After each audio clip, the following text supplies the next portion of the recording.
श्री सद्गुरु देवाय नमः। भाइयों बहनों, मैं संतों और गुरुजनों को मानता ही नहीं था। मुझे लगता था कि धर्म के नाम पर लोग भोले भाले इंसानों को ठगते हैं। लेकिन जनवरी 2024 में मेरी पत्नी की तबीयत इतनी बिगड़ गई कि हमारा पूरा परिवार टूट गया। किडनी की गंभीर समस्या, डायलिसिस का डर, हर तरफ अंधेरा दिखाई दे रहा था। तभी एक मित्र ने मुझे गुरुजी आपसे बात करने को कहा। मुझे क्या पता था कि यही फोन कॉल मेरी सोच और जीवन की दिशा बदल देगी। मुझे सीताराम नाम मिला। नाम जब शुरू हुआ, अनुभव हुआ, मेरी श्रद्धा जागी। आज मैं अपनी पूरी कहानी आपके सामने रख रहा हूं। उत्तर प्रदेश के शिव कुमार की इस पूरी कथा को जानने के लिए इस वीडियो को आखिर तक अवश्य देखिएगा। अगर राधा नाम की महिमा की सच्ची कथाएं सुननी हो तो हमारे दूसरे चैनल अच्युत प्रभात तथा भक्त और भगवान को जरूर देखें। मेरा नाम शिव कुमार है। मैं उत्तर प्रदेश का रहने वाला एक साधारण व्यक्ति हूं और बर्तनों का व्यापार करता हूं। आज जब मैं पीछे मुड़कर अपने जीवन को देखता हूं तो मुझे स्वयं विश्वास ही नहीं होता कि जिस व्यक्ति के मन में कभी साधु संतों और गुरुजनों के प्रति नकारात्मक भाव हुआ करते थे, आज वही व्यक्ति गुरु चरणों में बैठकर अपने जीवन में मिले नामदान की महिमा को अनुभव कर रहा है। गुरुजी, आपको कोटि कोटि प्रणाम करता हूं कि आप हमारे जीवन में आए और मुझे सीताराम नाम का दान मिला। आज नामदान लिए लगभग 2 वर्ष होने को है। इन 2 वर्षों में मैंने नाम जप की महिमा को केवल सुना नहीं बल्कि अपने जीवन में अनुभव किया है। इसलिए मन में भाव आया कि अपने जीवन की यह अनुभूति आपके चरणों में रखूं ताकि शायद मेरी तरह किसी और व्यक्ति को भी नाम की महत्ता समझने का अवसर मिल सके। गुरुजी, सच कहूं तो जीवन में 1-2 ऐसी बातें हो गई थी जिसके कारण मेरे मन में साधु संतों और गुरुजनों के प्रति नकारात्मक भाव पैदा हो गया था। मेरा मानना था कि ये लोग केवल लोगों को ठगने का काम करते हैं, धर्म के नाम पर डराते धमकाते हैं और भोले भाले लोगों से पैसा ऐंठते हैं। मुझे लगता था कि भगवान का भजन करना है तो केवल अकेले करो, इसके लिए किसी गुरु या संत की आवश्यकता नहीं। इसी सोच के साथ मेरा जीवन चल रहा था। व्यापार ठीक ठाक था और परिवार में भी सब कुछ सामान था। लेकिन भगवान ने शायद मेरे जीवन में एक ऐसा मोड़ लिख रखा था जिसने मेरी सोच, मेरे विश्वास और मेरे पूरे जीवन को बदल दिया। जनवरी 2024 की बात है।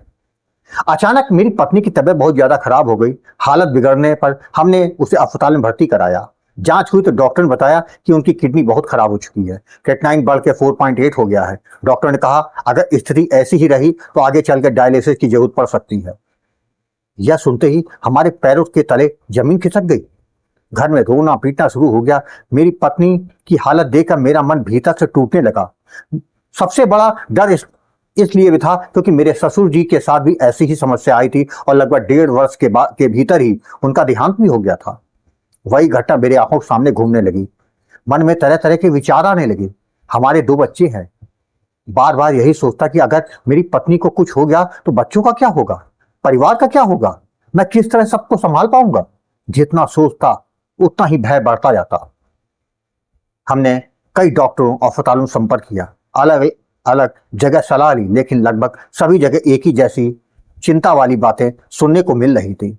हमने कुंडली भी दिखाई, लेकिन वहां भी ऐसा कोई उत्तर नहीं मिला जिससे मन को शांति मिलती। उस समय ऐसा लग रहा था कि जैसे चारों तरफ अंधेरा ही अंधेरा है, कहीं से कोई रास्ता दिखाई नहीं दे रहा था। इसी बेचैनी में एक दिन हनुमान जी के मंदिर गया। प्रभु के सामने बैठकर अपने मन की सारी पीड़ा उनके चरणों में रख दी। मैंने कहा, हे हनुमान जी, ऐसा कोई काम नहीं जिसे आप नहीं कर सकते। प्रभु, मुझे कोई रास्ता दिखाइए। मेरी पत्नी, मेरे परिवार पर कृपा कीजिए, मेरा उद्धार कीजिए। मैंने अपनी पूरी व्यथा उनके चरणों में रख दी थी। इसके लगभग 2 दिन के बाद मेरा एक मित्र मेरे पास आया। जब उसे मेरी पत्नी की बीमारी और घर की स्थिति के बारे में पता चला तो उसने मुझसे कहा, तुम संतों और गुरुजनों को नहीं मानते हो, अगर मेरी बात मानो तो मैं कुछ कहूं।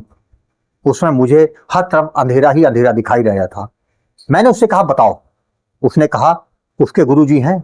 उसने मुझे उनका नंबर दिया और कहा कि एक बार उनसे बात कर लेना, भगवान चाहेंगे तो आप तुम्हारा कल्याण हो जाएगा।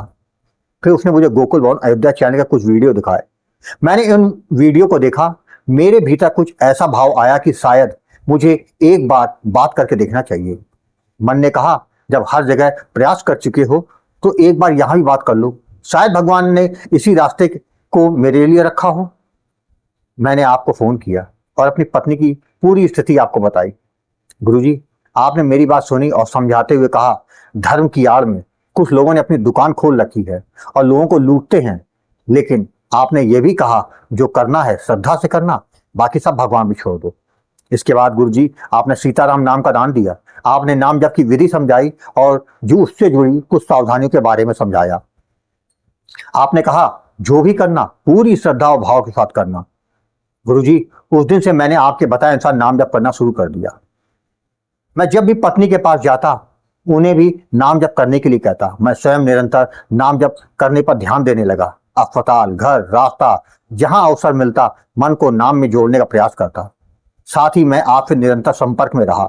आपने जो जो बताया उसे अपनी सामर्थ्य के अनुसार पूरी श्रद्धा से करता रहा और फिर ऐसा परिवर्तन हुआ जिसकी मैंने कभी कल्पना भी नहीं की थी।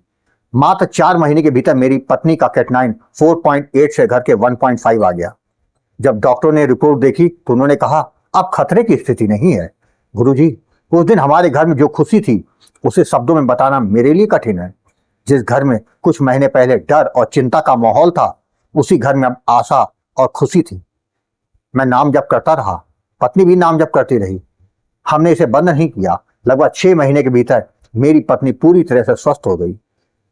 गुरुजी, मैं ये जानता हूं चिकित्सा का अपना महत्व है। डॉक्टरों ने अपनी पूरी मेहनत की, लेकिन मेरे लिए इस यात्रा में सीताराम नाम और आपके मार्गदर्शन से मिला विश्वास सबसे बड़ी शक्ति बन गया था।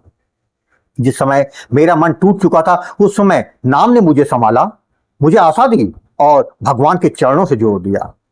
मैंने आपको फोन करके पूरी बात बताई। आपने कहा, नाम जब बंद मत करना, नाम की कृपा बनी रहेगी तो भगवान के रास्ते पर चलते रहोगे। गुरुजी, आपके ये शब्द आज भी मेरे हृदय में बसे हुए हैं। इसके बाद मेरे मन में आपके प्रति श्रद्धा और बढ़ गई। मैंने निश्चय किया कि अब मुझे आपसे मिलना चाहिए। मैं अपने पूरे परिवार के साथ आपके घर आया। आपके साथ लगभग 2 घंटे तक सत्संग हुआ। उन 2 घंटों ने मेरे भीतर बहुत कुछ बदल दिया। पहले मैं गुरु की आवश्यकता को समझता ही नहीं था, लेकिन उस दिन अनुभव हुआ, गुरु केवल बाहरी ज्ञान देने वाला व्यक्ति नहीं होता, बल्कि वह मनुष्य को उसके भीतर के अंधकार से बाहर निकालने का रास्ता भी दिखाता है। गुरुजी, मेरा केवल 2 बेटी थी। हमारी इच्छा थी कि एक बेटा हो जाए। गुरुजी, नाम महाराज जी की कृपा से हमारे घर बेटा भी आ गया। गुरुजी, आज तो हर महीने आपसे बात होती रहती है। जीवन में ऐसा बहुत से कार्य हुए जिनकी मैंने कभी कल्पना नहीं की थी। धीरे धीरे मेरे भीतर का भय कम हुआ, विश्वास बढ़ा, भगवान के प्रति भाव गहरा होता चला गया। आज मुझे हर पल ऐसा अनुभव होता है कि जैसे कोई दिव्य शक्ति मेरे आसपास हो। मुझे हनुमान जी सहित अनेक देवी देवताओं और संतों के दर्शन का भी अनुभव हुआ है। उनके आशीर्वाद का भाव मेरे हृदय में बना रहता है। गुरुजी, पहले मैं सोचता था भगवान का भजन करने के लिए किसी और की जरूरत नहीं। आज मैं समझ गया हूं भगवान की ओर जाने के मार्ग भी सही मार्गदर्शन का कितना महत्वपूर्ण हो सकता है। मैं यह दावा नहीं करता कि मेरी हर परिस्थिति केवल मेरे प्रयास से बदली या केवल किसी एक कारण से बदली, लेकिन इतना अवश्य कह सकता हूं कि जब मेरा मन पूरी तरह टूट चुका था, तब सीताराम नाम ने मुझे संभाला। नाम जप ने मेरे भीतर विश्वास जगाया। गुरु जी के मार्गदर्शन ने मुझे नियमितता दी और भगवान के प्रति मेरा भरोसा मजबूत किया। आज करीब 2 वर्षों से नाम जप करते हुए मैं अपने जीवन को पहले से बिल्कुल अलग अनुभव करता हूँ। मेरे भीतर श्रद्धा बढ़ी है, मन में संतों और गुरुजनों के प्रति सम्मान बढ़ा है। सबसे बड़ी बात यह है कि अब संकट आने पर मैं पहले की तरह घबराता या टूटता नहीं हूं। मन अपने आप भगवान के नाम की ओर चला जाता है। गुरु जी, मैं आपके चरणों में यही प्रार्थना करता हूं कि मेरे भीतर यह भाव हमेशा बना रहे कि मेरा नाम जब कभी ना छूटे, मेरा मन कभी अहंकार में ना पड़े। मैं जीवन की परिस्थितियों में चाहे सुख पाऊं या दुख, हर समय भगवान का नाम पकड़ कर रखूं। पिछले काफी समय से मैं हर महीने आश्रम के निमित्त अपने सामर्थ्य के अनुसार सेवा भेज रहा हूं। गुरुजी, मेरी प्रार्थना है कि यह सेवा भी अनवरत ऐसे ही चलती रहे। सेवा करने का अवसर भी भगवान की कृपा ही है, इसलिए मेरे भीतर कभी सेवा का अभिमान ना आए और मैं इसे अपना सौभाग्य समझ के करता रहूं। जय जय सीताराम। भाइयों बहनों, आपने देखा, निरंतर नाम जब भाव और विश्वास के साथ किया जाता है तो वह अपना प्रभाव अवश्य दिखाता है। हो सकता है कि थोड़ा समय लग जाए, किंतु कल्याण कल्याण वो तो अवश्य होके रहेगा। अगर आपको यह वीडियो अच्छा लगा हो तो कमेंट में जय जय सीताराम लिखना मत भूलिएगा। अगर आपके पास भी राम नाम का कोई भी अनुभव हो तो उसे हमारे पास भेजिए, उस पर वीडियो बनाकर अपने चैनल में अवश्य दिखाऊंगा, जिससे दूसरे लोग भी नाम जप के महत्व को समझ सके। अपना अनुभव आप व्हाट्सएप पर भेजें, जिसका नंबर वीडियो के डिस्प्ले पे दिया हुआ है। जय जय सीताराम।